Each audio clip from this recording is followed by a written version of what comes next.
Hello children, today we shall continue with the same chapter, that is chapter number 4, weather and climate.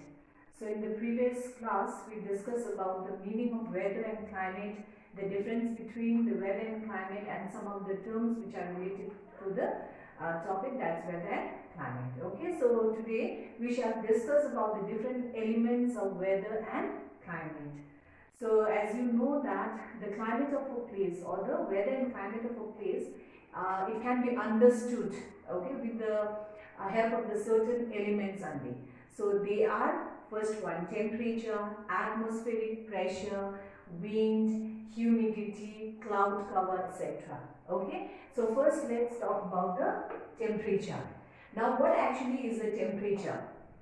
So it is the measure of hotness of air at any given time, or you can say it is the intensity of heat in a body. Okay, it's the intensity of heat present in a body, and it is measured in two scales. We have degree Celsius and Fahrenheit. Then the next point which you have to remember out here is temperature is inversely related to altitude and latitude. Now what is altitude? It is the height of the place above mean sea level. So as we know, okay, as the height increases, what will happen to the temperature? The temperature decreases, isn't it? Why it is so? Why altitude increases? Why the temperature decreases means because the air is less dense at higher altitude. Okay. Then the next one is your latitude, and the at what rate the temperature decreases with the increase in altitude is 6 degrees Celsius. The temperature decreases at a rate of 6 degrees Celsius for every 1000 meter of height on a ascent. Okay, so this is known as a normal lapse rate of temperature, meaning the temperature decreases with the increase in the height at the rate of 6 degrees Celsius for every 1000 meters of height is known as a normal lapse rate of temperature. Okay. Then next one is a latitude. Now what is latitude? Latitude means it's it's an angular distance of the place measured in degree north or south of the equator is known as a latitude.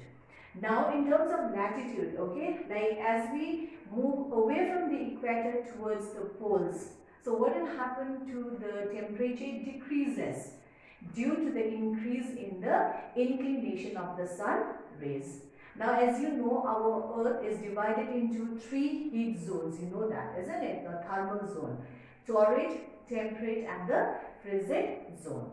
So torrid is the hottest zone. Now why it is the hottest zone? Because it receives the most vertical rays of the sun, isn't it? Now you know that a vertical rays, it's known as a direct rays, isn't it? It will heat a smaller area and also it travels for a shorter distance. So therefore the intensity of heat is more.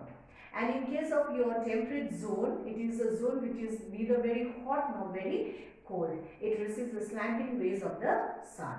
And again, as you move away from the equator, that's towards the pole, it receives the most slanting rays of the sun. So therefore it is the coldest zone. Okay. Now take the second point, atmospheric pressure. So atmospheric pressure or atmosphere is a mixture of gases that surrounds the earth, isn't it? So therefore the pressure exerted by the weight of the atmosphere on the earth's surface is known as the atmospheric pressure, or it can be defined as the weight or pressure exerted by a column of air at a particular time and a place on the earth's surface is known as the atmospheric pressure. Okay. And this at the normal atmospheric pressure at the sea level is 1013 millibar or MB. And this atmospheric pressure, it varies with temperature and altitude. So first with the temperature, there is an inverse relation, okay, relationship between temperature and the atmospheric pressure. Okay, so when air gets heated, okay, the air molecules, it starts moving away from each other since the density, or thereby making the density of the air less. Okay, so therefore if the temperature is high, the atmospheric pressure is low, and if the temperature is low, the atmospheric pressure is high.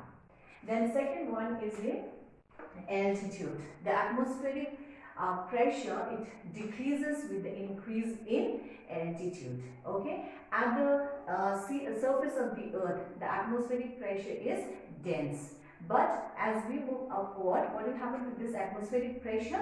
It decreases. Okay, so therefore higher the altitude, lower the atmospheric pressure.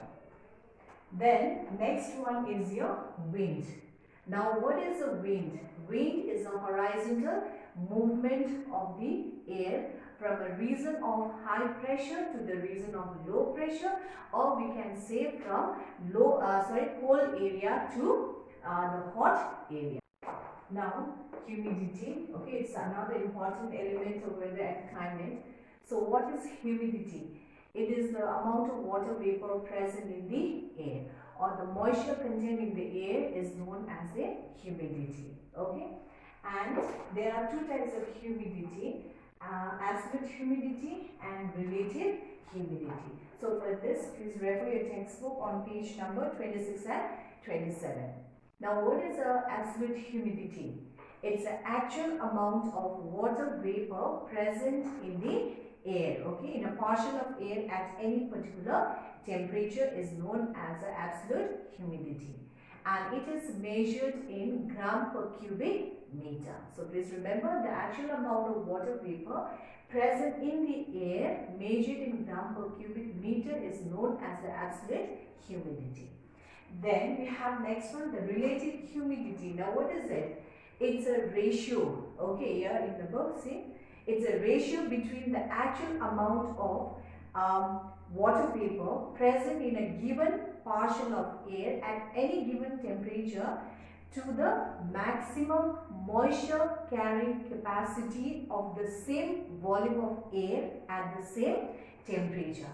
So it's a ratio between the the actual amount of water vapor present in the air to the maximum water holding capacity of the same partial of air at a given temperature is known as the relative humidity. And this relative humidity is measured in percentage. Okay. Then if the percentage of the relative humidity is more, if it's high, then there is more chances of precipitation. Okay, and if the temperature increases, it reduces the relative humidity. It reduces the level of the relative humidity. Okay, then the last one is your precipitation. Now what is precipitation? It's a process by which the condensed water vapor, it falls on the surface of the earth in the form of rain, snowfall and hail. Or here you can see any form of liquid or solid water. So as I told you, the form of precipitation, isn't it? Rain, then snowfall and hail. So any form of liquid or solid water particles that fall from the atmosphere and reach the surface of the earth is known as a precipitation.